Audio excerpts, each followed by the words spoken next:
ஏசாயா 54:10. இது எனக்கு நோயின் காலத்தில் உண்டான வெள்ளப்பெருக்கு போல் இருக்கும். நோவாவின் காலத்தில் உண்டான வெள்ளம் இனி பூமியின் மேல் புரண்டு வருவதில்லை என்று நான் ஆணையிட்டது போல, உன்மேல் நான் கோபம் கொள்வதில்லை என்றும் உன்னை நான் கடிந்து கொள்வதில்லை என்றும் ஆணையிட்டேன். 9வது வசனம். கர்த்தர் சொல்றாரு, இனிமேல் நான் உன் மேல கோபப்பட மாட்டேன். நம்ம மேல அவர் கோபப்படுவதே கிடையாது. பழைய உடன்படிக்கையில, பழைய ஏற்பாட்டுல கர்த்தர் மனிதருக்கு மேல கோபப்பட்டார். அவர்கள் பாவம் செய்த போது தேவன் அவர் மேல் கோபம் கொண்டார். அது பழைய உடன்படிக்கை. புதிய உடன்படிக்கை பற்றி இங்க நம்ம வாசிக்கிறோம். எப்பவுமே ஏசாயா தீர்க்க தரிசன புத்தகத்தை படிக்கும்போது 39 வரைக்கும், அதிகாரம் வரைக்கும் பழைய ஏற்பாடு மாதிரி, 40ல இருந்து நீங்க வாசிங்கன்னா புதிய ஏற்பாடோட பகுதி மாதிரி. ரெண்டா பிரியும் ஏசாயா. பழைய ஏற்பாடு, புதிய ஏற்பாடு மாதிரி 2 பிரிவுகள். இங்க புதிய ஏற்பாட்டோட கண்ணோட்டத்தோடு இது எழுதப்பட்டது. உன்மேல் நான் கோபம் கொள்வதில்லை என்றும் உன்னை நான் கடிந்து கொள்வதில்லை என்றும் ஆணையிட்டேன். கர்த்தர் சொல்றாரு, புதிய உடன்படிக்கையில உங்க மேல நான் கோபப்பட மாட்டேன், உங்களை கடிந்து கொள்ள மாட்டேன் அப்படின்னு சொல்லி கர்த்தர் நமக்கு இங்க ஆணையிட்டு ப்ராமிஸ் பண்ணி அவர் சொல்றார். பழைய ஏற்பாட்டுல மனுஷன் விழுந்து போனவனாக இருந்தபடியினால தேவனுடைய கோபம் அவன் மேல இருந்தது. அந்த கோபத்தை இயேசு சிலுவையில தனித்தார்.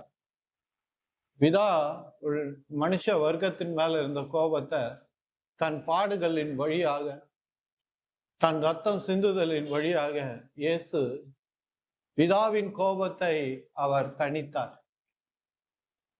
அதுதான் சிலுவையில் அவர் சொல்லுவாரு, பிதாவே ஏன் உம்முடைய முகத்தை திருப்பிக் கொண்டீர்? பிதா தன்னுடைய முழு கோபத்தையும் இயேசுவின் மேல ஊற்றினார், வைத்தார். நம் மேல இருந்த கோபம் முழுசும் இயேசுவின் மேல வந்தது. கர்த்தருக்கு மனுஷ வர்க்கத்தின் மேல இருந்த கோபம் தணிந்தது. எப்போ தணிந்ததுன்னா, இயேசுவின் பாடுகளின் வழியாக, இயேசு உபத்திரப்பட்டதன் வழியாக, அவர் நம்முடைய தண்டனையை அவர் ஏற்றுக்கொண்டதுனால பிதாவின் கோபம் அங்க தணிந்தது. இயேசு அந்த கோபத்தை தணித்தார். அதனால்தான் இங்க புதிய ஏற்பாட்டுல நடக்க போகிற காரியத்தை இங்க ஆசிரியர் எழுதுறாரு, ஆவியானவர் எழுதுறாரு. இனிமேல் உன்மேல் கோபப்படுவதில்லை என்றும் உன்னை நான் கடிந்து கொள்வதில்லை என்றும் ஆணையிட்டேன். கடிந்து கூட கொள்ள மாட்டார். அப்படி ஒரு உடன்படிக்கையில நம்ம வாழ்கிறோம். கர்த்தர் கோபமாகிறார் என் மேல, இல்ல இன்னொருத்தர் மேல கோபமா இருக்கிறார் என்று நாம சொல்லக்கூடாது. ஏன்னா 2வது உடன்படிக்கையில கர்த்தர் நம்ம மேல கோபம் கொள்வதில்லை. ஏன்னா இயேசு சிலுவையில பாடுகளின் வழியாக, அவர் ரத்தம் சிந்துதலின் வழியாக நம்ம மேல இருந்த கோபத்தை அவர் மேல வர வச்சு அந்த கோபத்தை தணித்தார். தன் பாடுகளின் வழியாக, உபத்திரத்தின் வழியாக. வேதம் சொல்லுது இல்லையா, கடைசி சொட்டு ரத்தம் வரைக்கும் சிந்தி நம்மை மீட்டு ரட்சித்தார். அப்போ இயேசுவின் ரத்தத்துக்கு அவ்வளவு விலை இருக்குது, அவ்வளவு மகத்துவம் இருக்கிறது. அதுக்கு காரணம் என்னன்னா, அதுல ஒண்ணு, பிதா தம்முடைய கோபத்தை அங்கு தணிந்தார். இயேசு பிதாவின் கோபத்தை தணித்தார். நம்ம மேல இருந்த கோபம், அந்த கோபத்தை சிலுவையில தணித்ததனால நாம இனிமேல் பிதா நம்ம மேல கோபப்படுவாரு அப்படின்னு நாம யோசிக்க வேண்டிய அவசியமே இல்லை. அவர் கடிந்து கொள்ளவும் மாட்டார். கோபப்பட்டா தானே கடிந்து கொள்றது. ஆனால் கடிந்து கொள்ளவும் மாட்டேன் என்று சொல்றார். சொல்லிட்டு கீழே சொல்றாரு பாருங்க, மலைகள் விலகினாலும் பர்வதங்கள் நிலை பெயர்ந்தாலும் கிருபை உன்னை விட்டு விலகாமலும் என் சமாதானத்தின் உடன்படிக்கை நிலை பெயராமலும் இருக்கும் என்று உன்மேல் மனதுருகிற கர்த்தர் சொல்லுகிறார். புதிய உடன்படிக்கையில கர்த்தர் மனதுருகுகிறவராய் இருக்கிறார். நம்மளால கோபப்படுறவர் இல்லை, நமக்கு நம்மளை தீர்ப்பிடுகிறவர் இல்லை, நமக்கு தண்டனை கொடுக்கிறவர் அல்ல. அவர் மனதுருகுகிற தேவன், மனதுருக்கம் உடைய தேவன், நம்மை புரிந்து கொள்ளுகிற தேவனாக புதிய ஏற்பாட்டுல நாம வாசிக்கிறோம், பார்க்கிறோம். அவரை இயேசு இந்த பூமியில வந்தபோது தான் பாவிகளோடு தங்கினார், பாவிகளோடு உணவு அருந்தினார். அவர் சொன்னது தான், நான் பாவியை வெறுக்கல, மனிதர்களுக்குள்ள பாவிகளுக்குள்ள இருக்கிற பாவத்தை தான் வெறுத்தேன் அப்படின்னு கர்த்தர் சொல்றார். அப்போ இங்க பாக்குறோம், மலைகள் விலகினாலும் பர்வதங்கள் நிலை பெயர்ந்தாலும் என் கிருபை உன்னை விட்டு விலகாமலும். கிருபை என்பது என்ன? லவ்விங் கைண்ட்னஸ், கர்த்தருடைய அன்பு, தயவு, மன்னிப்பு. இதுதான் கிருபை. எப்படி இருக்கிறீங்க பிரதர் அப்படின்னு கேட்டா, கர்த்தருடைய கிருபையினால் நல்லா இருக்கிறேன் அப்படின்வாங்க. ஆனா அது கிருபைனா என்ன தெரியல. கர்த்தர் சிலுவையில நம் பாவங்களை எல்லாம் ஏற்றுக்கொண்டார், நம்ம பட வேண்டிய பாடுகளை எல்லாம் ஏற்றுக்கொண்டார். அதுதான் கிருபை. அப்போ கிருபை என்பது தேவனுடைய அன்பு, தயவு, மன்னிப்பு. கிருபைன்னு எங்க நீங்க படிக்கிறீங்களோ அங்க தேவனுடைய அன்பு அப்படின்றத புரிஞ்சுக்கணும். அவருடைய தயவு, அவருடைய கைண்ட்னஸ், அவருடைய மன்னிப்பு, இதுதான் கிருபை. அதான் நியாயப்பிரமாணம் மோசையின் வழியாய் கொடுக்கப்பட்டது, கிருபையோ இயேசு கிறிஸ்துவின் வழியாக வந்தது என்று யோவான் எழுதுறார். இன்னும் சொல்ல போனா யோவான் 1:16 சொல்றார், நாம் கிருபையின் மேல் கிருபை பெற்றோம். நமக்கு கிருபையின் மேல கிருபை கொடுக்கப்பட்டிருக்கிறது என்று யோவான் சொல்றார். அப்போ கிருபை நம்ம வாழ்க்கையில அதிகரித்து கொண்டே இருக்கிறது. அது கம்மியா இல்லை, குறைவா இல்லை, அது அதிகரித்து கொண்டே இருக்கிறது. தேவனுடைய கிருபை. கிருபை என்பது என்ன? தேவனுடைய அன்பு, தேவனுடைய தயவு, தேவனுடைய மன்னிப்பு. அதனால்தான் சில டிரான்ஸ்லேஷன்ல இங்க கிருபைன்னு எழுதப்பட்ட இடத்துல ஆங்கிலத்துல கிரேஸ் என்று எழுதாம லவ்விங் கைண்ட்னஸ் என்று எழுதியிருக்கிறான். ஆம்பிளிஃபைட்ல கூட அப்படிதான் வந்திருக்குதுன்னு நினைக்கிறேன். சொல்றாரு, மலைகள் விலகினாலும் பர்வதங்கள் நிலை பெயர்ந்தாலும் என் கிருபை, என் அன்பு உன்னை விட்டு நீங்கவே நீங்க, என்னுடைய தயவு உன்னை விட்டு நீங்கவும் நீங்காது, என்னுடைய மன்னிப்பு உன்னை விட்டு நீங்கவும் நீங்காது என்று கர்த்தர் சொல்றார். இந்த மன்னிப்பு அப்படின்னு நம்ம அந்த கிருபைய நம்ம பார்க்கும்போது பவுல் எழுதுறாரு பாருங்க, நம்முடைய பலகீனத்தை குறித்து பரிதபிக்க கூடாத பிரதான ஆசாரியன் நமக்கு இராமல் எல்லாவற்றிலும் நம்மை போல சோதிக்கப்பட்டும் பாவம் இல்லாதவருமா இருக்கிற பிரதான ஆசிரியரே நமக்கு இருக்கிறார். இயேசுவை பற்றி ஆசாரியனாக இயேசு இருக்கிறார். நமக்காக தேவனிடத்துல பரிந்து பேசுகிறவராய் இருக்கிறார். நாம் தவறு செய்யும் போது, நாம் பாவம் செய்யும் போது இயேசு தம்முடைய இரத்தத்தை பிதாவிடத்துல காண்பித்து நம்முடைய பாவங்கள் எல்லாம் மன்னிக்கப்பட்டிருக்கிறது, மன்னிக்கப்பட்டது மட்டும் இல்ல, மறக்கப்பட்டு இருக்கிறது என்பதை அங்க அவர் பிதாவிடத்துல அவர் அங்க ஜெபிக்கிறார். அதனால்தான் நாம எப்பவுமே தேவனுடைய கோபாக்கினைக்கு உட்படுவதில்லை. அதனால்தான் ஏசாயால சொல்லப்படுகிறபடி உன்மேல் கோபம் கொள்வதில்லை என்றும் உன்னை கடிந்து கொள்வதில்லை என்று சொல்றார். ஏன் சொல்றாருன்னா, இயேசு அங்க பிதாவின் வலது பார்சத்துல ஆசாரியனாய் அமர்ந்து அவர் பரிந்து பேசி கொண்டிருக்கிறார். தம்முடைய இரத்தத்தை காண்பித்து அவர் பரிந்து பேசுகிறார். அப்போ கீழே வாசிக்கிறோம், ஆதலால் நாம் இரக்கத்தை பெறவும் ஏற்ற சமயத்தில் சகாயம் செய்யும் கிருபை அடையும். சகாயம் வருது பாருங்க, ஏற்ற காலத்தில் சகாயம் செய்யும் கிருபை. சகாயம்னா என்ன? நமக்கு உதவி செய்கிறது கிருபை. கிருபை நமக்கு உதவி செய்கிறது. தேவனுடைய அன்பு, தயவு, மன்னிப்பு நமக்கு உதவி செய்கிறது. எப்படி உதவி செய்கிறதுனா, அவருடைய கிருபாசனத்தாண்ட தைரியமாய் வருவதற்கு. நிறைய டைம் நம்முடைய ஜெபம் கேட்காமல் போறதுக்கு முக்கியமான காரணம் என்னன்னா, ஜெபத்துல நம்ம தைரியமா இருப்பதில்லை. தைரியமா கடவுள்கிட்ட பேசுவதில்லை. கர்த்தரிடத்துல தைரியமா காரியங்களை வெளிப்படுத்தும்படியாக நாம கேட்பதில்லை. தைரியம் இல்லாமல் போகிறது. தைரியமா பேசுறது கிடையாது கர்த்தர் முன்னாடி போய். இங்க இங்க நம்ம வாசிக்கிறோம் பாருங்க. ஜெபம் என்பதுன்னா கர்த்தர் முன்னாடி தைரியமாய் பேசுவது. பயந்துகிட்டு இல்ல, ஒரு கோழையை போல பேசுவதில்ல, அவர் நம்மளை தண்டிச்சிருவாரோ அப்படின்ற எண்ணத்தோடு நம்ம பேசுவதில்லை, அவர் நம்ம மேல கோவப்படுவாரோ என்ற அந்த எண்ணத்தோடு பேச வேண்டியதில்லை, அவர் நம்மளை புரிஞ்சுக்குவாரா மாட்டாரா அப்படின்ற ஒரு சிந்தனையோடு நாம் ஜெபத்துல போக வேண்டியதில்லை.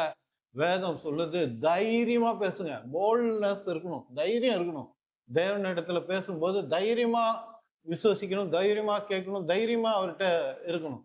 அதனாலதான் இங்க வேதம் சொல்லுது தைரியமாய் தேவனிடத்துல பேசுவதற்கு கிருபை நமக்கு கொடுக்கப்பட்டு இருக்கிறது. அவருடைய அன்பு, அவருடைய தயவு, அவருடைய மன்னிப்பு நமக்கு கொடுக்கப்பட்டிருக்கு. அதனாலதான் ஜெபம் செய்யறதுக்கு முன்னாடியே ஜெபம் நம்ம வாழ்க்கையில தொடங்கிடுது. நம்ம போய் ஒரு ரூமுக்குள்ள போய் ஜெபிக்கும் போது ஜெபம் இல்லை, அதுக்கு முன்னாடியே ஜெபம். அப்பயே நம்ம புரிஞ்சுக்கணும், கர்த்தர் நம்மை அன்பு செய்கிறார், அவர் நம்மள தயவுள்ளவராய் இருக்கிறார், அவர் நம்மளை மன்னித்திருக்கிறார். அப்படிப்பட்ட தேவனிடம் நாம் பேச போறோம். கோழையை போல அல்ல, ஒரு எறும்பு, ஒரு தூசி, ஒரு பூச்சி, ஒண்ணும் இல்லை ஆண்டவரே, எதுக்கும் லாய்க்கு இல்லை ஆண்டவரே அப்படின்ற எண்ணத்தோடு நம்ம போகக்கூடாது. கர்த்தர் இடத்துல போகும்போது எதுக்கும் பிரயோஜனம் இல்லை ஆண்டவரே, நான் ஒரு தூசி ஆண்டவரே, நான் ஒரு குப்பை ஆண்டவரே, நான் ஒண்ணும் இல்லை ஆண்டவரே. தூசியும் குப்பமான சாயலா எடுத்து இயேசு பிறந்தார் இந்த பூமியில. வேதம் சொல்லுது மனுஷ சாயல் எடுத்து பிறந்தார் என்று. அவர் குப்பையும் தூசியுமா பிறக்கல, அவர் மனித சுவாபம் எடுத்து சாயல் எடுத்து அவர் பிறந்தார் என்று வேதம் சொல்லுது. அதனால இந்த வசனம் சொல்லுது அவருடைய கிருபாசானத்தாண்டக்கு, அதுவே அவர் உட்கார்ந்து இருக்கிறதே கிருபாசானம்னு வேதம் சொல்லுது. கிருபையால் நிறைந்த ஒரு ஆசனத்துல அவர் உட்கார்ந்து இருக்கிறார், ஒரு சேர்ல அவர் உட்கார்ந்து இருக்கிறார். சொல்லுது பாருங்க, ஆதலால் நாம் இரக்கத்தை பெறவும் ஏற்ற சமயத்தில் சகாயம் செய்யும் கிருபையை அடையவும் தைரியமாக கிருபாசனத்தாண்ட சேர கடவும். கிருபையில் நிறைந்திருக்கிறார் கர்த்தர். அதனால அவர்கிட்ட போகிறதுக்கு முன்னாடி அவர் நம்மளை அன்பு செய்யறார். அவர் சொல்றாரு பாருங்க, இந்த ஏசாயா 54:10 மலைகள் விலகினாலும் குன்றுகள் நிலை பெயர்ந்தாலும் உன் மேல நான் வைத்த கிருபை மாறாது, அன்பு மாறாது, தயவு மாறாது, மன்னிப்பு மாறாது. இந்த புதிய உடன்படிக்கையில நீ இருக்கிறபடினால நான் உன் மேல கோபம் கொள்வதில்லை, உன்னை கடிந்து கொள்வதில்லை என்று கர்த்தர் சொல்றார். அப்போ நாம் தைரியமாக ஜெபிக்கணும், தைரியமாக அவர் முன்னாடி நிக்கணும். அந்த தைரியத்தை கொடுப்பது என்ன? அந்த கிருபை, ஏற்ற காலத்தில் நாம் அடைய போகிற அந்த சகாயம் வேதம் சொல்லுது. அதனால்தான் வேதத்தை நாம் அறிந்து கொள்வது, புரிந்து கொள்வது ரொம்ப முக்கியமா இருக்குது. ஏதோ ஒரு பிரசங்கத்தை கேட்டோம், நான் போய் அல்லேலூயா அல்லேலூயா அல்லேலூயா அப்படின்னு ஜெபிக்கிறது இல்லை. வேதத்தை நாம் சரியாய் புரிந்து கொள்ளும் போது தான் கர்த்தரை நம்மளால சரியாய் புரிந்து கொள்ள முடியும். அதனால்தான் நம் வாழ்க்கையில ஒரு போதகர் தேவைப்படுறார். அதனால்தான் வேதம் சொல்லுது எபேசியர் 2:8 கிருபையினால் விசுவாசத்தை கொண்டு ரட்சிக்கப்பட்டீர்கள். எப்படி ரட்சிக்கப்பட்டோம்? கிருபையை கொண்டு தான் ரட்சிக்கப்பட்டோம். நம்முடைய முயற்சி இல்லைங்க, நம்முடைய புண்ணியம் இல்லை நம்ம ரட்சிக்கப்பட்டிருக்கிறது.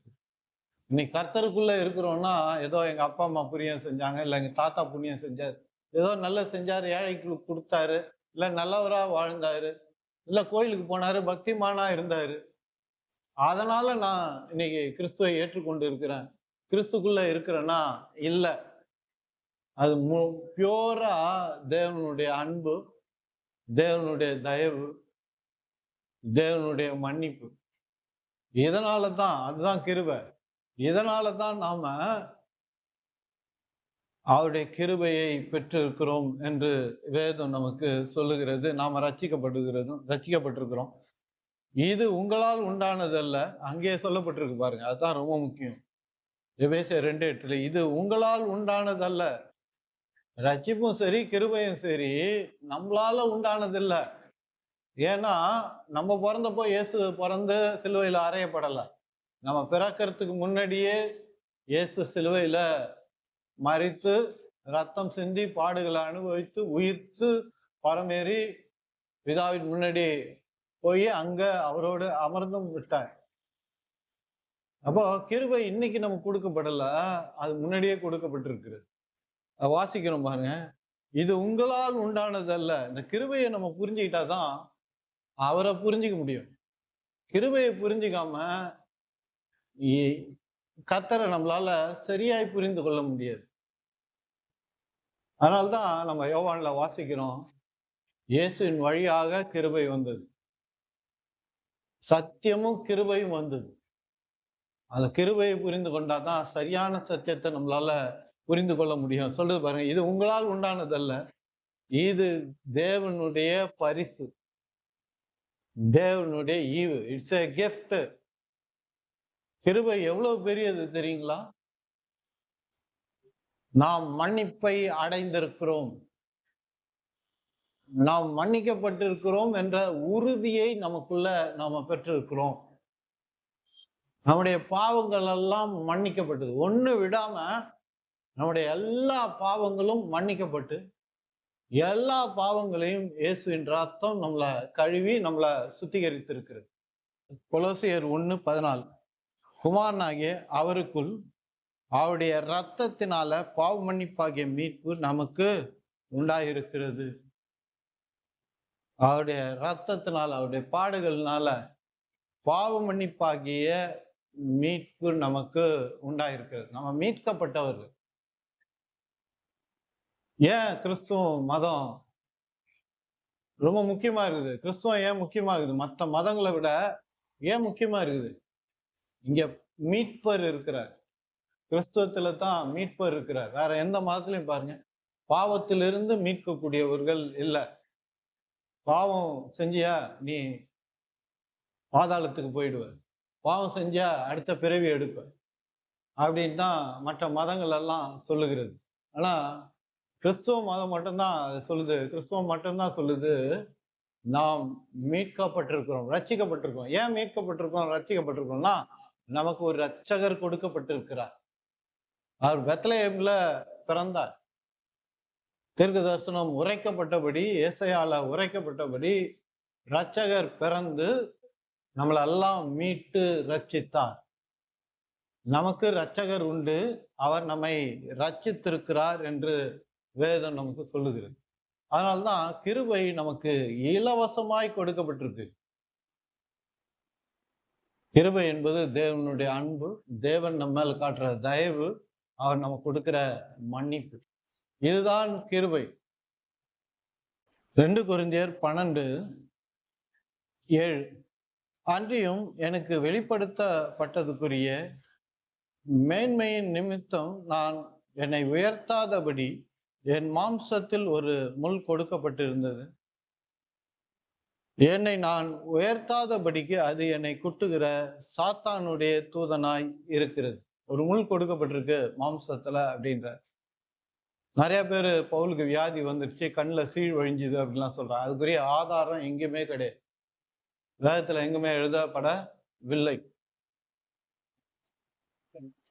அது என்னை விட்டு நீங்கும்படிக்கு நான் 3ஆம் தரம் கர்த்தரிடத்தில் வேண்டிக் கொண்டேன். 3 தடவை ஜெபிச்சேன் அப்படின்ற. அதற்கு அவர் இயேசு என்ன பதில் சொன்னார் பாரு, என் கிருபை உனக்கு போதும், உன் பலகீனத்தில் என் பலன் பூர்ணமாய் விளங்கும். அவர் சொல்றாரு, உன் பலகீனத்துல என் பலன் பூர்ணமாய் விளங்கும் என்று இயேசு சொல்றார். யாருக்கு? பவுலுக்கு சொல்றார், இன்று நமக்கு சொல்லுகிறார். சொல்றார் பாருங்க. அதற்கு அவர், என் கிருபை உனக்கு போதும். கிருபை போதும். எல்லாவற்றையும் நம்ம இந்த உலகத்துல ஜெயிக்கிறதுக்கு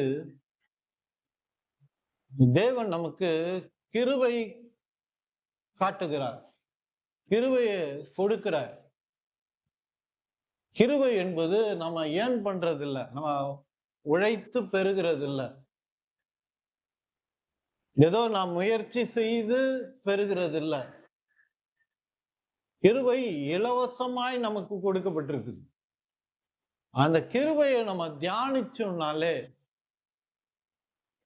அந்த கிருபையுடைய கிரியைகளை, தேவனுடைய கிரியைகளை நம்முடைய வாழ்க்கையில அனுபவிக்க முடியும், பெற முடியும்.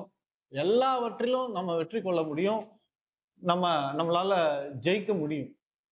அதனாலதான் அந்த கிருபையை நம்ம ஆழமா புரிஞ்சுக்கிறது நல்லது. அதனாலதான் இங்க கர்த்தர் சொல்றாரு, என் கிருபை உனக்கு போதும். கான்சென்ட்ரேட் பண்ணு என் கிருபையில. என் கிருபை குறித்து நிறைய தியானி, அதை புரிஞ்சுக்கோ, அதை அறிஞ்சிக்கோ. அந்த கிருபை உன் பலகீனத்துல பலன் கொள்ள செய்யும். நாம் பலகீனப்படும் போது நமக்கு உதவி செய்கிறது அந்த கிருபை. நிறைய டைம் அதை ஏன் பண்ண முயற்சி செய்யறோம். தேவனிடத்துல போய் ஒரு காரியத்துக்காக நம்ம ஜெபிக்கிறோம்னா, அதை நம்ம முயற்சியினால, நம்ம உழைப்பினால, அதை பெரும் உழைப்பினால நான் வேலைக்கு போறது சொல்ல, ஜபத்துல நம்ம ரத்த வேர்வை சிந்தி ஜெபிக்கிறாங்க. கடினமா ஜெபிச்சா தான் கடவுள் கேட்பாரு. ரொம்ப நேரம் ஜெபிச்சா தான் கடவுள் கேட்பாரு. மணிக்கணக்கா உட்கார்ந்து ஜெபம் பண்ணாதான் கர்த்தர் கேட்பாரு. உபாசம், கடுமையான உபாசம் எடுத்தா தான் ஜெபத்தை கர்த்தர் கேட்பாரு. 10 அதிகாரங்களை படிச்சா தான் ஒரு நாளைக்கு கர்த்தர் ஜெபத்தை கேட்பார். இல்ல 20 அதிகாரத்தை படிச்சா தான் கர்த்தர் கேட்பார் அப்படின்னு சொல்லி அதை ஒரு விலையாய் நாம கொடுக்க விரும்புகிறோம் ஜபத்துல. அதான் பிரச்சனையா இருக்குது. கர்த்தர் சொல்றாரு, என் கிருபையை புரிஞ்சுக்கோ. இங்க 3 தடவை ஜெபி, 3 தடவை ஜெபிச்சதுக்கு சொல்றாரு, கிருபையை சிந்தி, கிருபையை யோசி. உன் மேல நான் எவ்வளவு கிருபை, அன்பு கொண்டு இருக்கிறேன், தயவு கொண்டு இருக்கிறேன், மன்னித்து இருக்கிறேன், அதை புரிஞ்சுக்கோ. அது இலவசம், அது பரிசு. கிருபை என்பது பரிசு. நீ சொல்ற பாருங்க, என் கிருபை உனக்கு போதும் அப்படின்னா என்ன அர்த்தம்? மற்றதெல்லாம் தேவையில்லைன்னு சொல்ல, அந்த கிருபை உனக்கு எல்லாவற்றையும் கொண்டு வந்து விடும். நல்லா தெரிஞ்சுக்கங்க, பைபிள் வாசிக்கிறதுக்கு நான் எதிரி கிடையாது. நிறைய பேர் அதை ஒரு விலையாய் செலுத்த விரும்புறாங்க. அது பைபிள் நான் வாசிக்கிறேன், இன்னைக்கு 20 அதிகாரம் வாசிக்கிறேன், அதை பார்த்து கடவுள் எனக்கு கொடுக்குறாருன்னா அது கிரியை ஆயிடுது. நான் வேதத்தை நான் படிச்சு தேவனை நான் அறிந்து கொள்ள விரும்புறேன், இன்னும் அதிகமாக புரிந்து கொள்ள விரும்புறேன், நான் படிக்க விரும்புறேன் அப்படின்னா அது சரி. ஆனா நான் கர்த்தர் முன்னாடி, ஆண்டவரே நான் டெய்லி 20 அதிகாரம் வாசிப்பேன் அப்படின்னு சொல்லிட்டு அந்த 20 அதிகாரத்தை நான் வாசிக்கிறதுனால கர்த்தர் நமக்கு நம்முடைய ஜபத்துக்கு பதில் கொடுப்பார் அப்படின்னு நினைச்சீங்கன்னா அதை நீங்க விலையா கொடுக்குறீங்கன்னு அர்த்தம். எல்லாமே அப்படிதான். நான் ஒரு 3 மணி நேரம் டெய்லி ஜாப் பண்ண போறேன், எனக்கு ஒரு மிகப்பெரிய பிரச்சனை இருக்குது. நான் டெய்லி ஒரு 3 மணி நேரம், இல்ல 4 மணி நேரம், இல்ல காலையில, மத்தியானம், சாயந்தரம், ராத்திரி ஒரு மணி நேரம், 4 மணி நேரம் ஜெபிக்க போறேன்.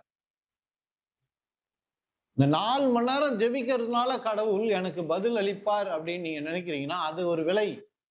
அது ஒரு விலையா நீங்க கொடுக்க விரும்புறீங்க.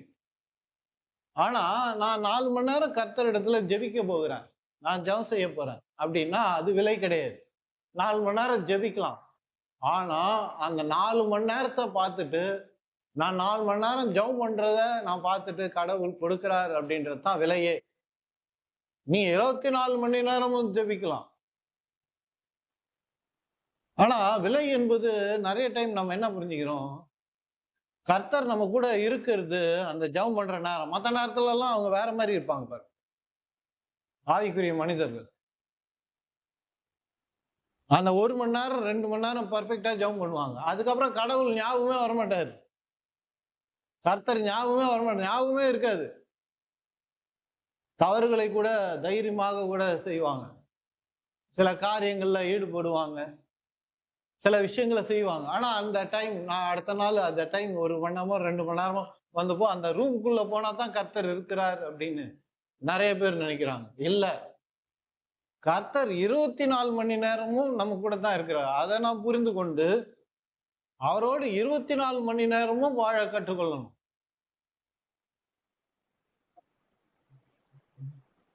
கேத்ரின் குல்மான் நீங்க எடுத்து வாசிங்க, நீங்க யூடியூப்ல எல்லாம் போட்டீங்கன்னா தெரியும். மிகப்பெரிய இவாஞ்சலிஸ்ட், ஹீலிங் இவாஞ்சலிஸ்ட், சுகம். கால்லாம் உடஞ்சி கையெல்லாம் நொறுங்கி போய் ஒருத்தர் கொண்டு போய் அந்த ஆராதனை உட்கார வச்சா அந்த எலும்புகள் கூட அப்படியே வராய்ந்து ஒட்டி கொண்டு நல்லா ஏஞ்சி நடப்பாங்களாம். ஆக்சிடென்ட் ஆன ஆள் மாதிரியே இருக்க மாட்டாங்க அந்த ஆராதனையில. அவங்க இறந்த போது 1 வருஷம் அந்த நினைவு ஆராதனை பென்னின் தான் நடத்தினார். அப்படி நடத்தும் போது பென்னின் அவரை தான் கூப்பிட்டு இருந்தாங்க நடத்துறதுக்கு. அப்போ அந்த ஆராதனை டைம் வந்தப்போ அவங்க பென்னின்ட்ட சொன்னாங்க, வாங்க போவோம், நீங்க நடத்துங்க ஆராதனைக்குள்ள. பென்னின் சொன்னாராம், ஆராதனை நான் நடத்த போறேன், நான் ஜெபம் பண்ணிட்டு வரேன், அந்த ஆராதனை நல்லா நடக்கணும், கர்த்தர் வரணும், அங்க வர ஜனங்க ரட்சிக்கப்படணும், அங்க தொடப்படணும், அங்க அவங்களுக்கு சுகம்லாம், ஆரோக்கியம், விடுதலை, ஆசீர்வாதம்லாம் கிடைக்கணும்னு ஜெபம் பண்ணிட்டு வரேன் அப்படின்னாராம். அதுக்கு அந்த அம்மா சொன்னாங்களாம், இவ்வளவு நேரம் நீங்க ஜெபம் பண்ணலையா? இவ்வளவு நாள் ஜெபம் பண்ணலையா? இத்தனை நாள் நீங்க ஜெபத்துல இல்லையா? கர்த்தர் 24 மணி நேரமும் உங்க கூட இல்லையா? இப்போதான் என்னமோ அவரை நீங்க கூப்பிட்டுன்னு அவரை ஜெபத்துக்கு போற மாதிரி நீங்க நினைச்சுக்கிறீங்க. இப்போ ஜெபிக்கிற ஜெபத்தை தான் கேட்டு அவர் கிரியை செய்யறாரு நீங்க நினைக்கிறீங்களா? கிடையாது. நாம ஜெபிக்கிற ஒவ்வொரு ஜெபத்தையும் கேட்கிற கர்த்தர் கேட்டு இருக்கிறார். அதாவது ஸ்பெஷலா ஆராதனைக்கு போகும்போது ஜெபிக்கிறது கிடையாது. நம்முடைய வாழ்க்கை ஜெபமாய் இருக்கணும். அப்படிப்பட்டதாக நம்முடைய வாழ்க்கை மாறும்போது தான் தேவனுடைய ஐக்கியத்தை நம்மளால உணர முடியும். நான் ஜெபம் பண்ணும்போது தேவனுடைய ஐக்கியத்தை உணர்றேன், கர்த்தருடைய ஐக்கியத்தை உணர்றேன், அவருடைய அன்பை உணர்றேன்னா அவர் என் கூட இருக்கிறாருன்றதை உணர்றேன். இல்ல ஜப அறையில அவர் வந்திருக்கிறாரு அப்படின்றத நான் உணர்கிறேன் என்று சொன்னா நாம 24 மணி நேரமும் கர்த்தரோடு இல்லைன்னு அர்த்தம். நிறைய பேர் என்ன நினைச்சுக்கிறாங்க, அவங்க போய் ஜெபம் பண்ணும்போது அந்த அறைக்குள்ள கர்த்தர் இருக்கிறாரு. அறைக்குள்ள கர்த்தர் இல்ல, உங்களுக்குள்ள தான் இருக்கிறார். அவர் 24 மணி நேரமும் உங்களோடு இருக்கிறார். 24 மணி நேரமும் என்னோடும் உங்களோடு இருக்கிறார் என்பதை எப்படி புரிந்து கொள்றோம்? அவரோடு நாம் ஐக்கியப்படுறதின் வழியாகத்தான் நாம அதை புரிந்து கொள்றோம். அதனால்தான் இங்க வாசிக்கிறோம், என் கிருபை உனக்கு போதும், பலவீனத்தில் என் பலன் பூர்ணமாய் விளங்கும் என்று அவர் சொன்னார். கர்த்தர் சொல்றார். புலம்பல் 3:22. நான் நிர்மூலமாகாது இருக்கிறது கர்த்தருடைய கிருபை, அவருடைய இரக்கங்களுக்கு முடிவே இல்லை. வேதம் சொல்லுது, நாம் நிர்மூலம் ஆகாது இருக்கிறது கர்த்தருடைய கிருபையே, அவருடைய இரக்கங்களுக்கு முடிவில்லை, அவைகள் காலை தோறும் புதியனவைகள், உமது உண்மை பெரிதாய் இருக்கிறது. ஒவ்வொரு நாளுக்குரிய கிருபையும் கர்த்தர் நமக்கு கொடுக்கிறார். காலைன்னா காலையில் ஜெபம் பண்றவங்களுக்குன்னு இல்லை, அந்த நாளை நம்ம தொடங்க போறோம்.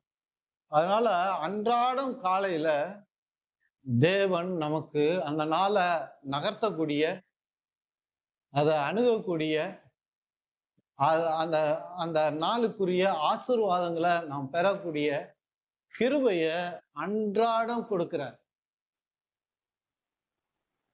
அவரே கொடுக்கிறார், அவரே முன் வந்து கொடுக்கிறார். நமக்கு தேவையான கிருபையை அவர் கொடுக்கிறார். அந்த கிருபையினாலதான் நாம நிற்கிறோம், நிர்மூலம் ஆகாம இருக்கிறோம் என்று இந்த வேத வசனம் சொல்லுது. ஏதோ நம்ம ஜெபம் பண்றதுனால நாம நிக்கிறோன்றது இல்லை. புரிஞ்சுங்க, நான் டெய்லி வேதம் வாசிக்கிறதுனால இல்ல பிரசங்கங்களை கேட்கறதுனால நான் பாதுகாப்பா இருக்கிறேன், நான் நிக்கிறேன்றது இல்லை. புரியுதுங்களா? வேதம் வாசிக்கணும், ஜெபிக்கணும், எல்லாமே பண்ணணும். புரியுதுங்களா? அதெல்லாம் பண்ணாதீங்கன்னு நான் சொல்லல, உங்களுக்கு கிருபை கொடுத்துக்கிறாரு அப்படின்னு சொல்ல, அதெல்லாம் பண்ணணும். ஆனா அதை பண்ணாதான் நமக்கு கிருபை கிடைக்கும், கர்த்தருடைய தயவு கிடைக்கும், அன்பு கிடைக்கும் அப்படின்னா அது கிடையாது. அதனால்தான் இங்க சொல்றாரு பாருங்க, நாம் நிர்மூலம் ஆகாதிருப்பது கர்த்தருடைய கிருபையே. இந்த வரைக்கும் நம்ம உயிரோடு இருக்கிறோம்னா, ஜீவனோடு கூட இருக்கிறோம்னா, நன்றாக இருக்கிறோம்னா, கர்த்தருடைய கிருபை, அவருடைய அன்பு, அவருடைய தயவு, அவருடைய மன்னிப்பு, அவருடைய இரக்கங்களுக்கு முடிவில்லை. இரக்கத்துக்கு முடிவே இல்லைன்னு வேதம் சொல்லுது. இதை கிறிஸ்தவர்களால ஏற்றுக்கொள்ள முடியுமா அப்படின்றதுதான் கேள்வி. அவருடைய இரக்கத்துக்கு முடிவே கிடையாது, ஃபுல் ஸ்டாப்பே கிடையாது. இல்ல, உனக்கு நான் காட்டின இரக்கம் முடிஞ்சிருச்சு, நீ இவ்வளவு பாவம் செஞ்சுட்ட, நான் இவ்வளவு மன்னிச்சுட்டேன், உனக்கு காமிச்ச இரக்கம் போதும் அப்படின்னு சொல்ல சொல்றார். புதிய உடன்படிக்கையில என் இரக்கத்துக்கு முடிவே இல்லை. இரக்கம் என்பது என்ன? நான் தவறு செஞ்சுட்டேன், அவர் மன்னிச்சிடுறார், அவ்வளவுதான் இரக்கம். தண்டனை இல்லாமல் நான் தப்பித்துக் கொள்ளுகிறேன், நான் செய்ததற்குரிய தண்டனை இல்லாமல் தப்பித்துக் கொள்ளுகிறேன். அதான் நிறைய இந்த கிரியையின் மேல நம்பிக்கை இருக்கிறவங்க, நியாயப்பிரமாணத்தின் மேல நம்பிக்கை இருக்கிறவர்கள், பாவம் செஞ்சா கண்டிப்பா தண்டனை உண்டு என்று நம்புறவங்க என்ன கேட்கிறாங்கன்னா, அப்போ ஆவிக்குரிய மனிதர்களுக்கு தைரியம் வந்துடாதா பாவம் செய்யறதுக்கு? நான் இதை எத்தனையோ வருஷமா போயிடுச்சுன்னு தாங்கிறேன், உங்களுக்கு தான் தைரியம் வந்துச்சு என்ன பாவம் செய்ய? கிடையாது. அது ஒன்றும் லைசன்ஸ் கொடுக்கல. அவருடைய அன்பை நம்ம புரிஞ்சுக்கிட்டோம்னா அதான் கிருபை, லவ்விங் கைண்ட்னஸ். ஒரே வார்த்தையா சொல்லப்படுது, அவருடைய அன்பு, அவருடைய தயவு. அதை நம்ம புரிஞ்சுக்கிட்டோம்னாலே நம்முடைய பலகீனங்கள், நமக்குள்ள இருக்கிற காரியங்கள் எல்லாம் நீங்கி போகிறது, அது ஒன்றும் இல்லாமல் போகிறத நம்மளால பார்க்க முடியும். அதனால்தான் கர்த்தர் பவுலுக்கு சொல்றாரு, உன் பலகீனத்தில் என் பலன் பூர்ணமாய் விளங்கும், என் கிருபை உனக்கு போதும் அப்படின்னு கர்த்தர் சொல்றாரு. சொல்லும்போது சொல்ல பாருங்க, அவைகள் காலை தரும் புதியனவைகள், புதிய கிருபையை தராரு. அன்றாடம் ஒரு புதிய கிருபையை கர்த்தர் நமக்கு கொடுக்கிறார். நேத்துக்கு கொடுத்த கிருபை இல்ல, இன்னைக்கு நாளை ஃப்ரெஷ்ஷா ஸ்டார்ட் பண்ண கர்த்தர் புதிய கிருபையை நமக்கு கொடுக்கிறார். நேற்றைய கிருபை அல்ல, இன்றைக்கு அவர் கிருபை என் மேல, உங்க மேல புதிதாய் இருக்கிறது. அவருடைய அன்பு இன்னைக்கு புதுசா இருக்குது. அவன் வாழ்க்கையில நடந்த பழைய காரியங்களை நினைப்பதில்லை, அவர் சிந்திப்பதில்லை. 103வது சங்கீதத்துல சொல்றாரு, உன் பாவங்களை எல்லாம் என் முதுகு பின்பாய் தூக்கி எறிஞ்சான்றார். ஏன் முதுகு பின்னாடி தூக்கி எறிகிறாரு? ஏன்னா அவர் திரும்பி பார்க்க மாட்டார், பின்னோக்கி பார்க்கவே மாட்டார். அதனாலதான் முன்னாடி பின்னாடி போட்டார்னா, முதுகு பின்னாடி போட்டார்னா அவருடைய கண்களுக்கு நம்முடைய பாவம் தெரிவது கிடையாது. இன்னும் சொல்றாரு, ஆழ்கடல்ல கொண்டு போய் போட்டு வந்துட்டான் உங்க பாவத்தை அப்படின்றாரு. உங்க பாவத்தையே நீங்க யோசிச்சு சிந்திச்சிங்கன்னு அதே நீங்க ஆழ்கடல்ல போட்டதை தூக்கி எடுத்து வச்சுக்குவீங்கன்னா அவர் பொறுப்பு இல்லை. அவர் முதுகு பின்னாடி போட்டதை, அவர் பார்க்காததை நீங்க எடுத்து வச்சு நான் பாவி, நான் பாவி, நான் பாவி அப்படின்னீங்கன்னா அந்த கிருபை, அவருடைய கிருபை நம்ம புரிஞ்சிக்க மாட்டோம். அந்த கிருபை தான் நம்மளை உயர்த்தி வருகிறது, நம்மளை மேன்மையாக்கி வருகிறது, நம்மளை நன்றாக்கி வருகிறது. எல்லா ஆசீர்வாதத்திலும் நன்மைகளையும் நாம் இந்த உலகத்துல பெற்றுக்கொள்ளக்கூடிய தகுதிய அவருடைய கிருபை நமக்கு கொடுத்திருக்கிறது என்று வேதம் சொல்லுது. அன்றாடம் ஃப்ரெஷ் கிருபை நமக்கு இருக்கு. இன்னைக்கு நம்ம வாழறது நேற்றைய கிருபையினால் அல்ல, தேவன் இன்றைக்கு நமக்கு கொடுத்த கிருபை. அதனால்தான் பவுல் எழுதும் போதெல்லாம் சொல்லுவார் பாருங்க, அவர் எழுதின எல்லா திருமுகத்திலையும் இது காணப்படும். நான் 1 கொரிந்தியர்ல மட்டும் வாசிச்சுட்டு போறேன். 1 கொரிந்தியர் 1வது அதிகாரம் 3வது வசனம். நம்முடைய பிதாவாகிய தேவனாலும் கர்த்தராகிய இயேசு கிறிஸ்துவினாலும் உங்களுக்கு கிருபையும் சமாதானமும் உண்டாவதாக. அவர் எல்லா திருமுகத்திலையும் இதை எழுதுவார். எழுதும் போது சொல்றாரு பாருங்க, கர்த்தராகிய இயேசு கிறிஸ்துவினாலும் உங்களுக்கு கிருபையும் சமாதானமும் உண்டாவதாக. நமக்கு கிருபை உண்டாகட்டும் அப்படின்றாரு. தேவன் அன்னாட நமக்கு ஃப்ரெஷ்ஷான கிருபைகளை கொடுக்கிறது மட்டும் இல்ல, நம்ம யோவான் 1:14 வாசிச்சோம். கிருபையின் மேல கிருபை பெறுகிறோம். கிருபைக்கு மேல கிருபை கொடுக்கிறார் கர்த்தர். நம்ம வாழ்க்கையில கிருபையை நம் வாழ்க்கையில அதிகரித்து கொண்டே இருக்கிறார். 2 பேதுரு 1வது அதிகாரம். நம்முடைய தேவனும் இரட்சகருமாய் இருக்கிற கிறிஸ்துவினுடைய நீதியால் எங்களைப் போல அருமையான விசுவாசத்தை பெற்றவர்களுக்கு இயேசு கிறிஸ்துவின் ஊழியக்காரனும் அப்போஸ்தலனாகிய சீமோன் பேதுரு எழுதுவது சொல்றார். நான் தான் எழுதுறேன்றார். தேவனையும் நம்முடைய கர்த்தராகிய இயேசு கிறிஸ்துவையும் அறிகிற அறிவினால் உங்களுக்கு கிருபையும் சமாதானமும் பெருக கடவது சொல்றாரு. கிருபையின் மேல கிருபை கொடுக்கப்பட்டிருக்குன்னு வேதம் சொல்லுது.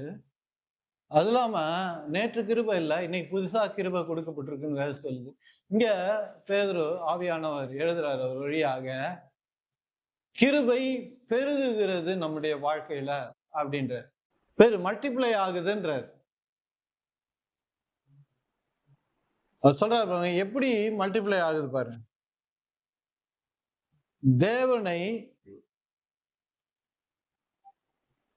தேவனையும் நம்முடைய கர்த்தராகிய இயேசு கிறிஸ்துவை அறிகிற அறிவினால உங்களுக்கு கிருபையும் சமாதானமும் பெருக கடவுது. இப்போ தேவனை நம்ம சரியாய் அறிந்து கொள்ளும் போது, அவரை புரிந்து கொள்ளும் போது நம்முடைய வாழ்க்கையில கிருபை பெருகுகிறது என்று வேதம் சொல்லுது. அது இலவசம், அது ஈவு. 2 கொரிந்தியர் 4வது அதிகாரம் 15வது வசனம். தேவனுடைய மகிமை விளங்குவதற்கு ஏதுவான கிருபையானது அநேகருடைய ஸ்தோத்திரத்தினால் பெருகும்படிக்கு இவைகள் எல்லாம் உங்கள் நிமித்தம் உண்டாயிருக்கிறது. கர்த்தருக்கு நாம நன்றி சொல்வதனால நம் வாழ்க்கையில நாம கர்த்தருக்கு ரொம்ப நன்றி உள்ளவர்களாக இருக்கணும். நிறைய டைம் கர்த்தரிடத்துல ஏதோ ஒரு காரியத்தை விரும்பி எதிர்நோக்கி ஜெபிக்கிறோம். அதான் ஜெபிங்கன்னு சொல்றாரு. ஆனா அவர் தந்த காரியங்களுக்கு நம்ம நன்றி உள்ளவர்களாக இருக்கிறோமான்றது ரொம்ப முக்கியம். அப்படி அந்த நன்றி உள்ளத்தோடு அவரிடத்துல நம்ம இருப்போம் அப்படின்னா, வேதம் சொல்லுது அவருடைய கிருபை நம் வாழ்க்கையில பெருகும் என்று, அதிகரிக்கும் என்று சொல்லுது. கிருபை என்றால் என்ன? தகுதி இல்லாதவனுக்கு ஒரு தகுதியை கொடுப்பது, அதுதான் கிருபை. அதான் அவருடைய அன்பு, அவருடைய தயவு, அவருடைய மன்னிப்பு. நமக்கு தகுதி இருந்ததுனால கர்த்தர் நம்மளை ரட்சித்தாரா? இல்ல எனக்கு தகுதி இருந்ததுனால என்ன ஒரு பாஸ்டர் ஆக்கினாரா? இல்ல எனக்கு தகுதி இருக்கிறதுனால கர்த்தர் என்னுடைய ஜெபத்தை கேட்கிறாரா? என் தகுதியை பார்த்து தான் என் வாழ்க்கையில அவர் கிரியை செய்யறாரா? அப்படின்னா என்கிட்ட இருந்து எதுவுமே கர்த்தர் எதிர்பார்க்கல, விலையாக எதையுமே எதிர்பார்க்கல. நாம எதை செஞ்சாலும் அவர் மேல கொண்ட அன்பினால செய்யணுமோ ஒழிய, அத அவர் ஒரு எஜமானன் அப்படின்ற மாதிரி நம்ம அவரை பார்த்து இதெல்லாம் செஞ்சா தான் என் எஜமானனுக்கு பிடிக்கும் அப்படின்ற அந்த எண்ணத்தோடு நம்ம செயல்படக்கூடாது. அவர் நம்மளை படைச்சிட்டாரு, அவர் நம்மளை உண்டாக்கிட்டாரு, அவருக்கு நாம் கீழ்ப்படிந்து தான் ஆகணும். அவர் என்னெல்லாம் செய்யறாரோ அதெல்லாம் நம்ம பொறுத்துக்கின்னு பல்ல கடிச்சின்னு இருக்கணும். எவ்வளவு துன்பம் வந்தாலும் சரி, எவ்வளவு கஷ்டம் வந்தாலும் சரி, எவ்வளவு பாடுகள் வந்தாலும், நிறைய ஆவிக்குரிய மனிதர்கள் என்ன நினைக்கிறாங்கன்னா, இதெல்லாம் கடவுள் தான் கொடுக்குறாரு அப்படின்னு நினைக்கிறாங்க. பாடுகள், உபத்திரங்கள், கஷ்டங்கள் இதெல்லாம் கர்த்தரிடம் இருந்து வருகிறது அப்படின்னு நினைச்சுக்கிறாங்க. ஆனா நம்ம வாசிக்கிறோம் யாக்கோபு 1:17, நன்மையான எந்த ஈவும் பூர்ணமான எந்த வரமும் வரத்துல உண்டாகி ஜோதிக பிதாவிடத்திலிருந்து வருகிறது. நன்மையான எல்லாமே பரலோகத்திலிருந்து வருது. தீமையான எந்த ஒரு விஷயமும் பரலோகத்திலிருந்து வருவது இல்லை, கடவுளிடம் இருந்து வருவதில்லை. நாம பிறந்திருக்கிறது விழுந்து போன உலகத்துல நாம் பிறந்திருக்கிறோம். ஆனா நாம விழுந்தவர்கள் கிடையாது, நாம ரட்சிக்கப்பட்டிருக்கிறோம். நாம விழுந்து போன மனிதர்கள் கிடையாது. இந்த உலகத்தின் மனிதர்கள் விழுந்து போனவர்கள், பொல்லாங்கான இடத்துல அவர்கள் இருக்கிறார்கள். அவனுக்கு அவர்களுக்கு அவன் பிசாசு தலைவனா இருக்கிறான். அவனுடைய கிரியைகள் அவர்கள் வழியாய் இந்த உலகத்துல நடப்பதனால, அவர்கள் நிறைய மெஜாரிட்டியா இருக்கிறதுனால இந்த உலகம் பாடுகள், உபத்திரம், கஷ்டம், துன்பத்துக்குள்ள இன்னும் இருக்கிறது. அதனால்தான் ரட்சிக்கப்படுறது ரொம்ப முக்கியம், பிரசங்கிப்பது ரொம்ப முக்கியமா இருக்கிறது. அதனால்தான் கர்த்தர் சொல்றாரு, அறுவடையும் மிகுதி, வேலைக்காரனோ குறைவு அப்படின்னு கர்த்தர் சொல்றாரு. நாம எதை செஞ்சாலும் அவர் அவர் மேல கொண்ட அன்பினால தான் செய்யணும். ஏதோ ஒரு விதத்தை எதிர்பார்க்கிறதெல்லாம் நல்லது. தேவனிடத்துல கேட்கிறதோ, விசுவசிப்பது, அறிக்கையிடுறது எல்லாமே நல்லது. ஆனால் நாம் புரிஞ்சுக்கணும், அவருடைய அன்பின் நிமித்தம் எல்லாத்தையும் செய்ய கற்றுக்கொள்ளணும். அதான் ஆவிக்குரிய முதிர்ச்சி. அதுதான் கிருபையை நம்ம சரியாய் புரிந்து கொண்டோம்னு அர்த்தம். நிறைய பேரு ஜபமே பயந்தும் தான் ஜபம் பண்ணுவாங்க கர்த்தர் இடத்துல. இன்னைக்கு 1 மணி நேரம் நம்ம ஜெபிக்கலன்னா கர்த்தர் கோபப்படுவாரு. ஏதோ ஒண்ணு தப்பா நடக்கும், பிசாசு ஏதாவது பண்ணுவான் அப்படின்னு பயந்துன்னு தான் ஜெபம் பண்ணுவாங்க. இந்த 1 மணி நேரம் ஒரு நாள் ஏதோ வேலை நிமித்தம் ஜெபம் பண்ண முடியாம போயிடும் அவங்களுக்கு. அந்த நாள்லாம் பாருங்க, அவங்க ஒரு மாதிரி இருப்பாங்க. என்னடா இது, இன்னைக்கு நம்ம ஜெபம் பண்ணவே இல்லையே, ஏதாவது தப்பா நடக்குமோ,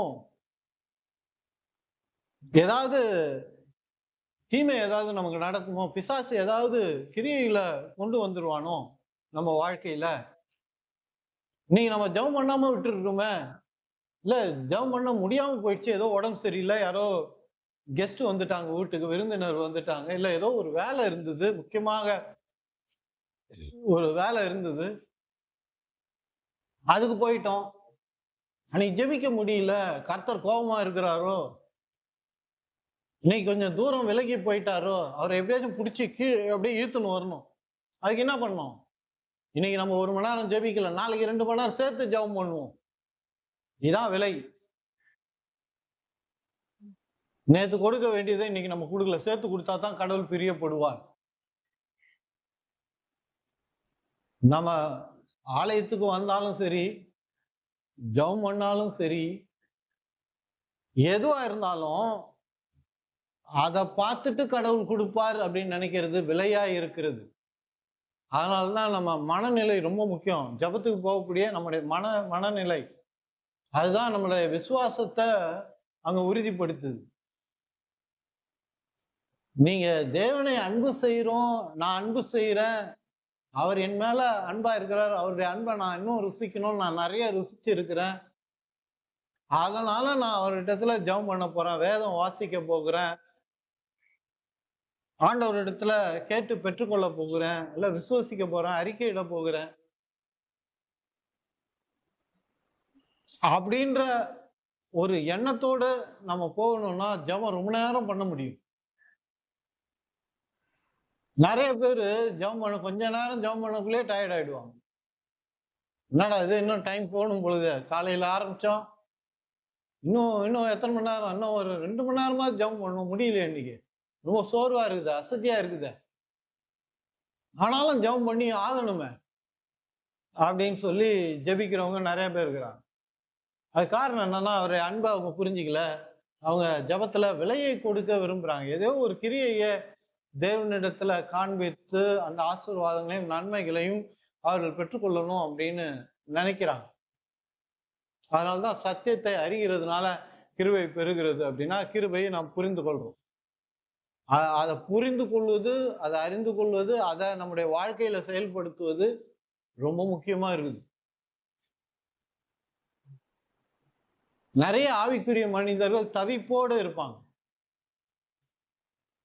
என்னடா இது, இன்னும் ஜெபம் கேட்கப்படல, நானும் நிறைய ஜெபம் பண்ணி பார்த்துட்டேன், இன்னைக்கும் ஜெபம் பண்ணி பார்த்துட்டேன், நானும் ஜெபம் பண்ணிக்கிட்டே இருக்கிறேன், நடக்க மாட்டேங்குதா அப்படின்வாங்க. உங்க ஜபத்தை விலையா கொடுக்காதீங்க ஆண்டவர் முன்னாடி. ஜபம் என்பது தேவனோடு ஐக்கியம் கொள்வதுதான்.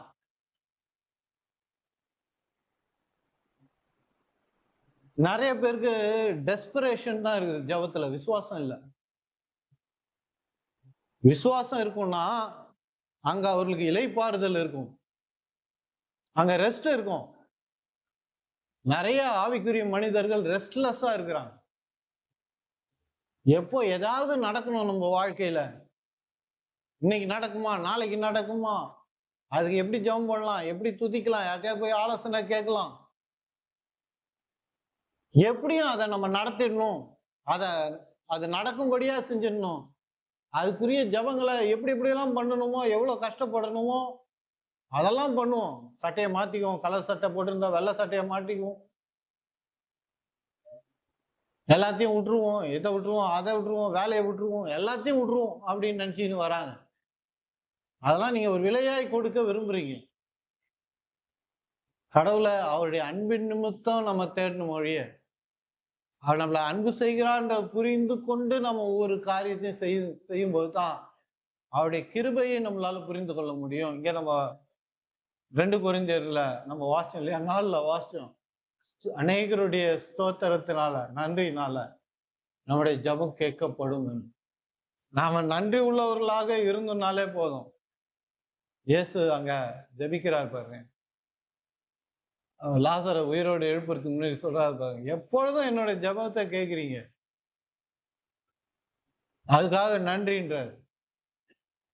நம்முடைய நன்றி அறிதல், நன்றி உள்ளம் தான் நம்முடைய ஆசீர்வாதத்தை முடிவு பண்ணுது. நாம ஆசீர்வதிக்கப்பட்டிருக்கிறோமா இல்லையான்றதை முடிவு பண்றது நம்முடைய நன்றி உள்ளம் தான். அந்த நன்றி ஜபம் கூட ஏதாவது நமக்கு கிடைக்கும்னு சொல்லி நன்றி சொல்லக்கூடாது. நான் நிறைய நன்றி சொல்றதுனால எனக்கு கிடைக்கும், நான் நிறைய நன்றி சொல்றதுனால எதையாவது அவர் பார்த்து கொடுப்பாரு, அதையும் ஒரு விலையாக நம்ம பயன்படுத்தக்கூடாது. அப்படி நம்ம விலையாக எதை கொடுத்தாலும் கர்த்தர் சொல்லுவாரு, அது விலையே கிடையாது, என்கிட்ட விலையோட வராத. விசுவாசம் என்பது விலையோடு வருவது கிடையாது. ஆவியானவர்கிட்ட ஜெபம் பண்ணும்போது இன்னும் தெளிவு நமக்கு உண்டாகணும். கிருபையை குறித்து நிறைய ஜெபம் பண்ணுங்க, நிறைய கிருபையை புரிந்து கொள்ளுங்க. ரோமர் 4:3 வேத வாக்கியம் என்ன சொல்லுகிறது? கவனிங்க, கிருபையை புரிஞ்சுக்கலாம். ஆபிரகாம் தேவனை விசுவசித்தான், அது அவனுக்கு நீதியாய் எண்ணப்பட்டது. ஆபிரகாம் தேவனை விசுவசித்தான், அது அவனுக்கு நீதியாய் கொடுக்கப்பட்டது. சொல்றாரு கீழே, கிரியை செய்கிறவனுக்கு வருகிற கூலி கிருபை எனப்படாமல் கடன் எனப்படும். நிறைய நம்ம ஜபத்துல நம்ம கிரியைகளை அதிகமா வைக்கிறோம். கிரியை என்பது அதை ஒரு விலையாக நம்ம வைக்கிறோம். கர்த்தர்கிட்ட 500 ரூபாய் நோட்டை எடுத்து நீட்டினா அவர் வாங்கிக்க மாட்டாருன்னு நமக்கு தெரியும். அப்படி அவர் கை நீட்டி வாங்குறாருன்னா எல்லாரும் கொடுப்பாங்க, ஆண்டவர்கிட்ட இந்தாங்க விலை அப்படின்னு கொடுப்பாங்க. அதனால அவங்க என்ன பண்றாங்க, ஜபத்துல தங்களுடைய கிரியைகளை வைக்கிறாங்க. ஜபத்துல அதை கொடுத்து ஆசீர்வாதத்தை சம்பாரிச்சிடலாம், நமக்கு தேவையானதை நம்ம பெற்றுக்கொள்ளலாம் அப்படின்னு நினைக்கிறாங்க. நிறைய பேருடைய ஜபத்துல கிரியைகளை கொடுத்து எக்ஸ்சேஞ்ச் பண்ணணும் அப்படின்னு நினைக்கிறாங்க. அதுதான் இங்க சொல்றாரு. ஆபிரகாம் எந்த கிரியைகளையும் அவன் செய்யல, அவன் தேவனை விசுவசித்தான், அது அவனுக்கு நீதியாக சரியாக எண்ணப்பட்டது. இத வாசிக்கிறோம் பாருங்க, கிரியை செய்கிறவனுக்கு வருகிற கூலி கிருபை எனப்படாமல் கடன் எனப்படும். நீங்க கிரியையில கொடுத்தீங்கன்னா கடவுளுக்கு நீங்க கடன் கொடுக்கிற மாதிரி அர்த்தம். அதுக்குரிய பலனை நீங்க பெறுவீங்க, இல்லைன்னா சொல்ல. அதான் இங்க சொல்றாரு, திரும்பி நான் அதை கொடுப்பேன் அப்படின்றாரு. ஆனா கிருபை அது கிடையாது. நம்ம 1000 வருஷம் வாழ்ந்து இந்த உலகத்துல சாதிக்க முடியாதத ஒரே வருஷத்துல நம்ம சாதிக்கிறது தான் தேவனுடைய கிருபை. தேவனுடைய கிருபை என்ன? இலகுவாக தேவனிடத்துல போய் நின்று எந்த கிரியைகளையும் நடப்பிக்காம விசுவசித்து பெறுவதுதான்.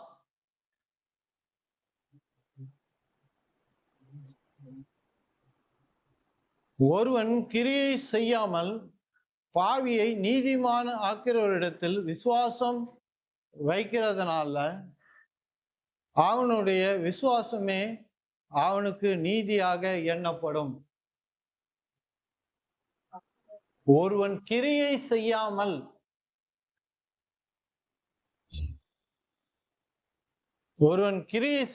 பாவியை நீதிமான ஆக்கிறவரிடத்தில் விசுவாசம் வைக்கிறவனாய் இருந்தால் அவனுடைய விசுவாசமே அவனுக்கு நீதியாக எண்ணப்படும். ரொம்ப ஜாக்கிரதையா இருக்கணும் தேவன் முன்னாடி போகும்போது. இல்லைன்னா நம்முடைய டைம் தான் வேஸ்ட் ஆகும், நம்முடைய எனர்ஜி தான் செலவாகும் ஜபத்துல. நிறைய பேருக்கு ஜபம் அப்படியே வரும், ஒன்றும் இல்லை, காத்து மாதிரி இருக்குது. ஜபம் பண்றாங்க, ஒரு ரிசல்ட்டும் இல்லை, ஒரு பலனும் இல்லை. பிரதர் நான் நிறைய ஜபம் பண்றேன் பிரதர், மணிக்கணக்கா ஜபம் பண்றேன் பிரதர், கர்த்தர் எந்த கிரியையும் என்னால பார்க்க முடியல பிரதர். மற்றவங்களுக்காக நான் ஜபம் பண்றேன், அதெல்லாம் நடக்குது பிரதர் அப்படின்வாங்க.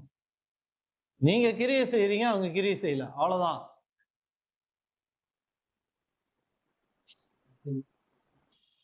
ஒருவன் கிரியை செய்யாமல் பாவியை நீதிமான் ஆக்கிற இடத்தில் விசுவாசமாய் இருக்கிறபடினா எப்படி ரட்சிக்கப்பட்டோம்?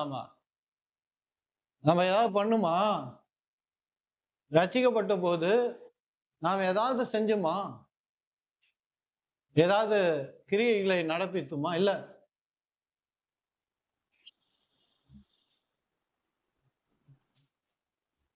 ரோமர் 10:9 இதான் ரட்சிப்பு.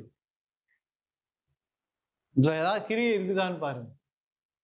சொல்ல பாருங்க, கர்த்தராகிய இயேசு கிறிஸ்துவை நீ உன் வாயினாலே அறிக்கையிட்டு தேவன் அவரை மரித்தோரிலிருந்து எழுப்பினார் என்று உன் இருதயத்தில் விசுவசித்தால் நீ ரட்சிக்கப்படுவாய். அவ்வளவுதான். இதான் ரட்சிப்பு. இதுல ஏதாவது நம்முடைய கிருபை இருக்குதா? சாரி, நம்முடைய கிரியை இருக்குதா? இதுல எதுவுமே இல்லை. அதே போலதான் நம் தேவனிடத்துல போகும்போது எப்படி நம்ம ரட்சிக்கப்பட்டோம் என்பதை புரிஞ்சுக்கிட்டோம்னாலே போதும்.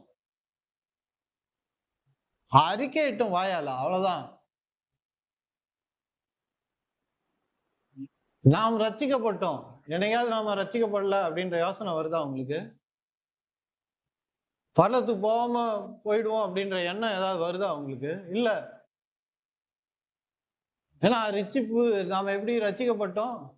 அவருடைய கிருபையினால. அது ஈவு, அது இலவசமாய் நமக்கு கொடுக்கப்பட்டது.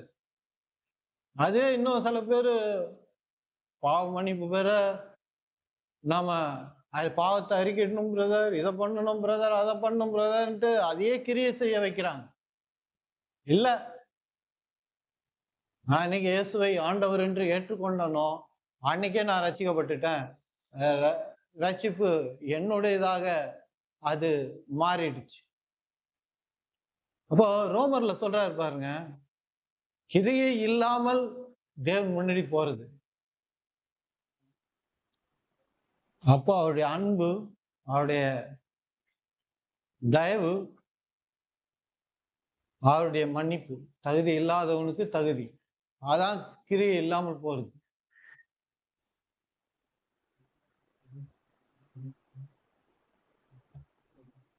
தேவனிடத்துல நாம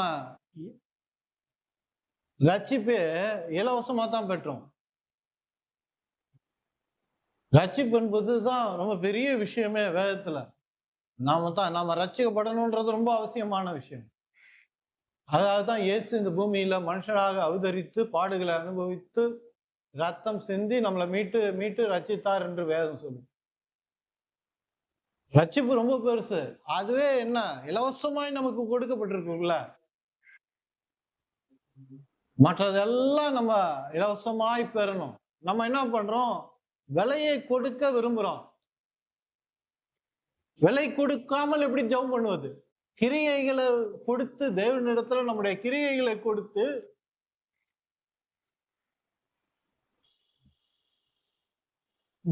தேவனிடத்தில் பெறாமல் எந்த விலையும் கொடுக்காமல் இருந்தோம்னா நம்ம பெரிய காரியங்களை கர்த்தரிடம் இருந்து பெற முடியும். நம்ம விலை கொடுப்பதுதான்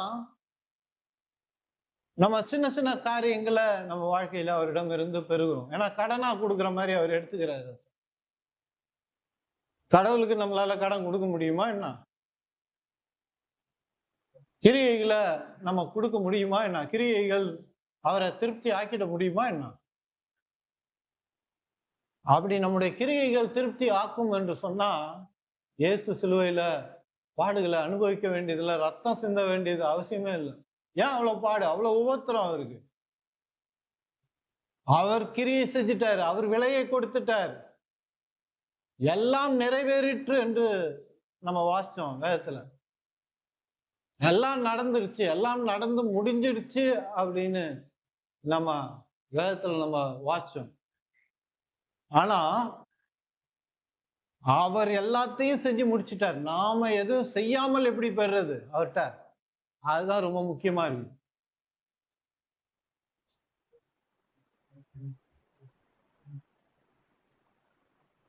விலையின்றி நீங்கள் மீட்கப்பட்டிருக்கிறீர்கள். ஆனா கர்த்தர் நமக்கான விலையே சிலுவையில கொடுத்திருக்கிறார். நாம கொடுக்க வேண்டியதில்லை. பிதாவாகிய தேவன் இயேசு நமக்குரிய விலையை சிலுவையில கொடுக்கும்படியாய் செய்துட்டாரு. இயேசு நாம கொடுக்க வேண்டிய விலைய கல்வாரியில கொடுத்துட்டார். அவர் விலையை கொடுத்துட்டதுனால அவரிடத்துல போய் இலவசமாய் நாம் பெற்றுக்கொள்ள வேண்டும். எந்த முயற்சியும் இல்லாமல் தேவனிடத்துல பெற்றுக்கொள்ளணும். எந்த கிரியையையும் விலையாக கொடுத்து நாம பெறுகிற முயற்சியை நம்ம கையை விடணும். ஆபிரகாம் அப்படிதான் கர்த்தரை விசுவசித்தான் என்று வேதம் சொல்லி.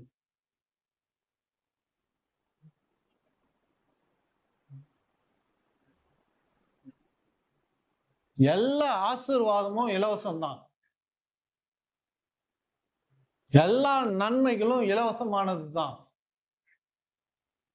நாம கிரியைகளை காண்பித்து கிரியைகளை அவர்கிட்ட வெளிப்படுத்தி அதை வாங்கணும்னு நம்ம நினைக்கிறோம்.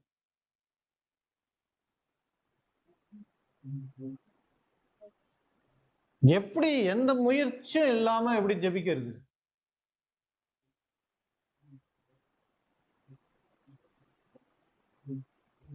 ரெஸ்ட்ல எப்படி இருப்பது?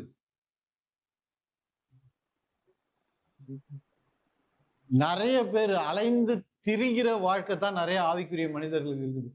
இவங்க கொடுப்பாங்களா, அவங்க கொடுப்பாங்களா, அவங்க செய்வாங்களா, அவங்க ஏதாவது பண்ணுவாங்களா, நமக்கு உதவி செய்வாங்களா, அப்பா பண்ணுவாரா, அம்மா பண்ணுவாரா, மாமா பண்ணுவாரா, சித்தப்பா பண்ணுவாரா, ஏதாவது நமக்கு பரம்பரையில சொத்து இருக்குதா, பக்கத்து வீட்டுக்காரன் கொடுப்பானா, இவங்க கொடுப்பாங்களா, அவங்க கொடுப்பாங்களா, என் ப்ராப்ளத்தை இவங்க தீர்த்து வைப்பாங்களா, இவங்க வழியா ஏதாவது ஆசீர்வாதம் வருமா?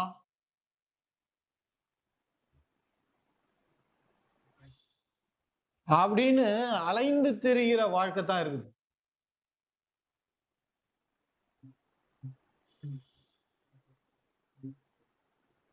கிரியை இல்லாமல் ரட்சிக்கப்பட்ட பிறகு நிறைய பேர் ஆலயத்துக்கு போய் கிரியை செய்ய கற்றுக்கொண்டாங்க. அங்க கிரியை செய்ய நீ இதெல்லாம் பண்ணாதான் கர்த்தர் உன் மேல பிரியமா இருப்பாரு, நீ இப்படியெல்லாம் மாத்திக்கிட்டீங்கன்னா தான் இருப்பாரு, இல்லைன்னா அவர் உன் மேல கோபமா இருப்பார், அவர் தண்டிச்சிருவாரு, உனக்கு பிடிக்காது, அவருக்கு உன்கிட்ட தூரமா இருப்பாரு அப்படின்னு சொல்லி கிரியைகளை நடப்பிக்க சொல்லி கொடுத்துடுறாங்க.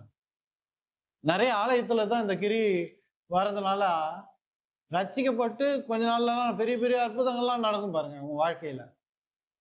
ஆனா திடீர் என்று ஆலயத்துக்கு போன பிறகு அது மாறுறதுக்கு காரணம் என்னன்னா, அந்த கிரியைகளாக இவங்க நினைச்சிடுறாங்க.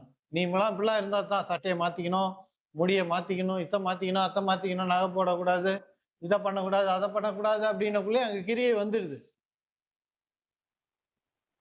கிரியை இல்லாமல் தேவனிடத்துல விசுவசித்தான் ஆபிரகாம் என்று வேதம் சொல்லுது. அடுத்த இனவேணி காலத்துல 1 வருஷத்துக்குள்ள உன் கையில புள்ள இருக்கும் அப்படின்னு சாராள்கிட்ட கர்த்தர் சொல்றாரு. அவர் சிரிக்கிறார். இந்த வயசுல எனக்கு பிள்ளையா அப்படின்னுக்குள்ள சொல்றாரு, அடுத்த இளவேணி காலத்துல ஒரு குழந்தை உன்கிட்ட இருக்கும் அப்படின்னு. கிரியை செய்யாமல் விசுவசிப்பது எப்படி? அதுதான் கிருபை. அத தேவனிடத்துல ஜெபிங்க, விசுவசிங்க. நான் நிறைய போதித்து இருக்கிறேன், நிறைய சொல்லியிருக்கேன். ஆவியானவர் வந்து உங்களுக்கு ஞாபகப்படுத்துவார்.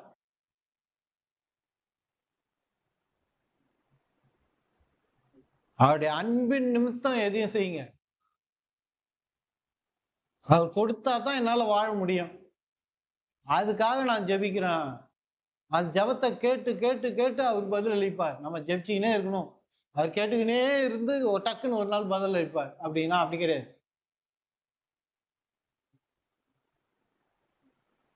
அவரிடத்துல போய் கேட்டா பெற்றுக்கொண்டோம், அவ்வளவுதான். நான் அறிக்கையிட்டேன், அவ்வளவுதான். அது நிறைவேறிடுச்சு, முடிஞ்சு போச்சு. இயேசு அத்தி மரத்தை பார்த்து சபிக்கிறாரு. அவர் பேசினாரு, அவ்வளவுதான். அதுக்கப்புறம் அதை பத்தி அவருக்கு யோசனையே இல்லை. சபித்தார், அதுக்கப்புறம் அவருக்கு யோசனையே இல்லை. அவர் போயிட்டார், எருசலேம் போயிட்டாரு. போயிட்டு மறுபடியும் திரும்பி வரக்குள்ள சீடர்கள் தான் ஞாபகப்படுத்துறாங்க, நீ சபித்த அத்தி மரம் பட்டு போயிட்டு. நான் சொல்லிட்டேன், முடிஞ்சிருச்சு, அவ்வளவுதான். அது நடக்குதா நடக்கலையா அப்படின்றது இல்லை. அதனாலதான் நிறைய டைம் நம்ம திரும்ப திரும்ப நிறைய விஷயங்களை செய்யறோம். அதனால்தான் ஜபத்தோட பலன் இல்லாமல் போகிறது. பெற்றுக்கொண்டோம் என்ற அந்த நிலையிலிருந்து ஜெபிப்பது எப்படி? என்கிட்ட இன்னும் இல்லையே, இன்னும் வரலையே அப்படின்னு நீங்க போய் ஜெபம் பண்ணீங்கன்னா இல்லைன்றத உங்க மனசுல வைக்கிறீங்க. இல்லைன்றத வச்சுட்டு ஆண்டவரே கொடுத்துட்டீங்கன்னா ஒவ்வொரு முறையும் இல்லைன்றது தான் உங்க மனசுல இருக்குதுன்றது தான் வெளியே வருது.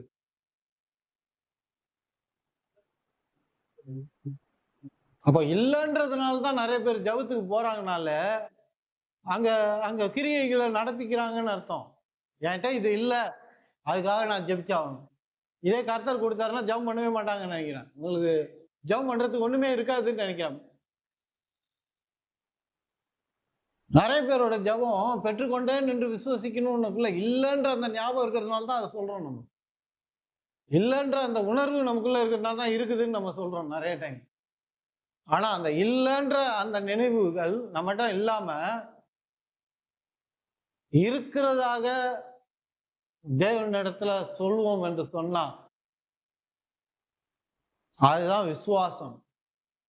அதுதான் கிரியை இல்லாமல் நான் நடப்பிக்கிற விசுவாசமாய் இருக்கிறது. அப்போ கிரியை இல்லாமல் நம்மளை பார்த்துக்கணும். கிரியை இல்லாமல் என்று சொன்னா வேலைக்கு போல காசு வரும் அப்படின்றது இல்லை. ஜபத்துல நம்முடைய கிரியைகளை நடப்பிக்காம இருக்கணும். 4:3 விசுவாசிகளாகிய நாமோ அந்த இளைப்பாறுதலில் பிரவேசிக்கிறோம்.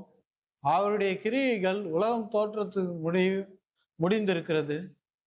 இவர்கள் என்னுடைய இளைப்பாறுதலில் பிரவேசிப்பதில்லை என்று என்னுடைய கோபத்தில் ஆணையிட்டேன் என்றார்.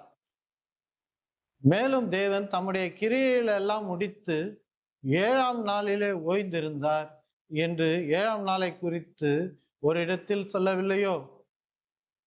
அன்றியும் அவர்கள் என்னுடைய இளைப்பாறுதல் பிரவேசிப்பதில்லை என்று அந்த இடத்தில் தானே சொல்லி இருக்கிறார்.